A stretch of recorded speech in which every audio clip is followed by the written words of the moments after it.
साहेब, अलीकडे जे महाविकास आघाडीकडून किंवा अपक्ष असे उमेदवार विधानसभेला महायुतीच्या विरोधात लढले होते, तेच आता 6 महिने पण होत नाहीत, तेच आता महायुतीमध्ये बऱ्यापैकी गेलेले आहेत. उदाहरणार्थ के.पी. पाटील साहेब असतील, वैभव पाटील तुमच्या पक्षाचे, ते आता सगळे महायुतीच्या पक्षांमध्ये जात आहेत.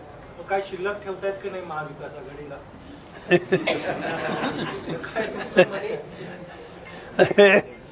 तिथे गर्दी होते याचा आम्हाला आनंद आहे. कारण उद्याच्या निवडणुका ज्यावेळी येतील त्या गर्दीत सहभागी झालेल्यांना किती लोकांना संधी देणार आहे हे स्पष्ट होणार आहे.